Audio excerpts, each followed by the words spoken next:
and I spoke to Marshonda Henderson. She still works for the company up until this day. And she convinced me to take myself and my wife all the way over to the States to go to the Mastery University series. And if you had done that as well, if you'd made that same commitment, you'd have flown over to the Orange County Convention Center in Florida a few months later to attend the UPW seminar. Anybody here ever attended the UPW seminar? Okay, a number of you. Brilliant. So you'll know what it's like. You come in, there's dancers on stage, right? Doing the dance, you know? And I walk in there thinking, oh no. Like, I'm not good at that stuff myself, and I'm thinking my wife's shut down, and I can see her kind of going through the motions, like, oh no, this isn't going to work. Robbins comes on stage. He's brilliant, he's larger than life. 30 minutes in, he goes, I'm looking for somebody who's depressed. So I put up my wife's hand. Now picture the scene, 5,000 people in the room, screens on either side, screens halfway down. Cameras on the stage. We're sitting in the front rows right here. And as luck would have it, he chose her to work with one-on-one at the front of the room to do one of his interventions. So he said, okay, so you're depressed. Huh? Tell me about that. I'm thinking, Tony, this isn't a very good question. Because now she starts talking about it, what's going to happen? She's focusing on it. Guess what happens? She gets more depressed. Yes or no, guys? Now, I didn't know that it was a strategy he was using. I didn't know. Like, literally 10 minutes in, she's rocking backwards and forwards on the seat in the fetal position. She's starting to cry. She's becoming quite withdrawn inside. And remember, there's a camera on the stage trained on us right here, so the whole audience can see this whole thing developing, and I'm looking at this thing and thinking, great, Andy, you just magnified the problem. And then, just as in the middle of her depression, rocking back and forwards, Tony says, let me ask you another question. Have you ever had an explosive orgasm?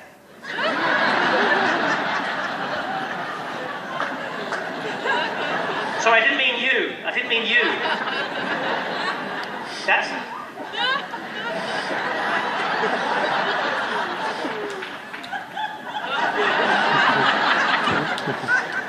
And she goes from depressed to, huh? So I'm curious, have you ever had an explosive orgasm? She said, well, I can't tell you that. He said, well, you just told about 5,000 people about this depressing episode in your life. How comes you can't tell us about this joyous one? Fuck, that's a good question.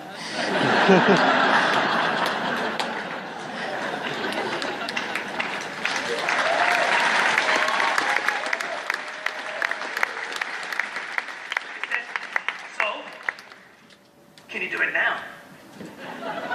What do you mean, can you do it now? He said, well, you did the depression now, can you do the other thing?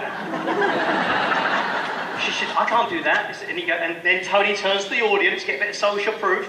Ladies and gentlemen, can she do it now, yes or no? And 5,000 people go, yeah!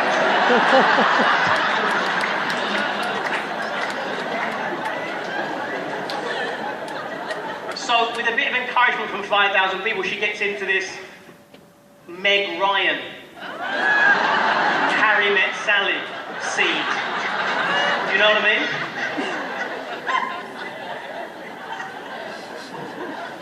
And, you know, Tony's really good at eliciting a stay at the same time. Go back in your mind. See what you saw.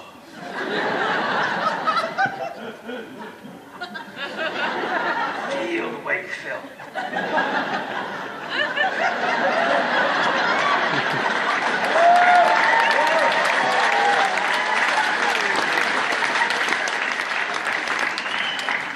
That's it. Very good.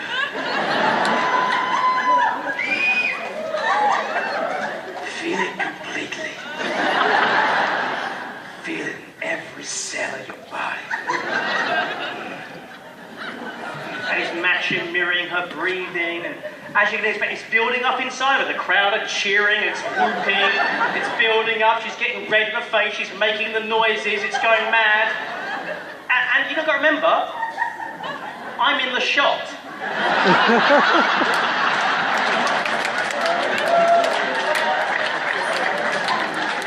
And all I remember thinking is,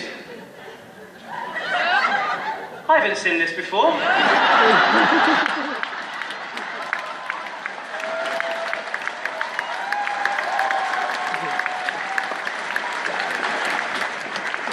Anyway, in that one single intervention, her life changed. And she stopped being a victim, and she started turning her life around, rather than have it being, determined by her past. And I remember thinking to myself at the time, wow, this is, just amazing. The feeling off the back of that was just huge, it was incredible. And I'm thinking, wow, but how come everybody else I know don't know about this? And a voice went off in my head and said, maybe that's why you're here.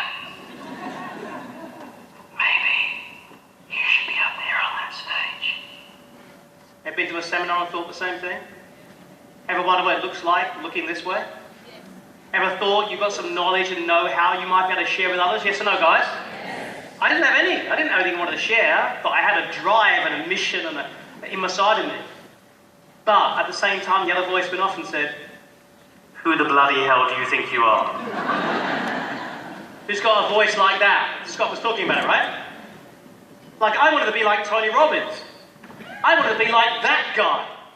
I want to be out there. I want to share the stage with that guy. I want to serve, thousands of people. But then the little me went, well, Andy, you can't be like him.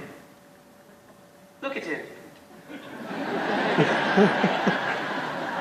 Look at you. His teeth are bigger than you.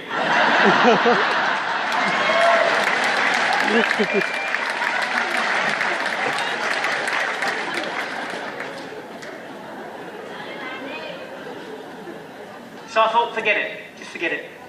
Just forget it. So I went back home and carried on with my business that I had. And then about a few months later, we went to the Date with Destiny, which I think is happening in Gold Coast here. We went to that, and we went to the US, to Hilton Head Island in South Carolina. It was a great event. Again, I think it was the last day. We'd done some great stuff. And there was an exercise where Tony had you pair up with a stranger.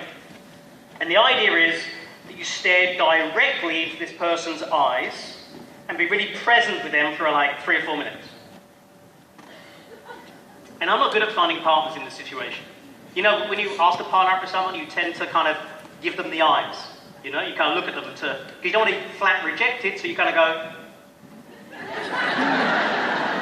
and they go. And this is what was happening, and then of course the exercise is almost beginning, and I realised everyone else is partnered up, another partner. There's 5,000 odd people in this room. The only person who didn't have a partner was Tony Robbins. Now, if you've been to his seminars, you'll know security guards all around the stage. So if he walks off stage, they follow him around, stopping idiots like us, me specifically, from going up there and talking to Tony, yes? But I'm on a mission. So I'm walking, I get there, some guards are a bit distracted, I get Tony's attention, and I gestured to him, would he be my partner? And to my complete surprise, he agreed. And I got to have 3 minutes with Tony Robbins that changed my life. Because in that moment, I was so grateful for what he'd done for me and my family. And I know he must have had tough times himself when he started out and throughout his business career, but he did it. Reached out across the North Atlantic Ocean to reach me. I went all the way to the United States.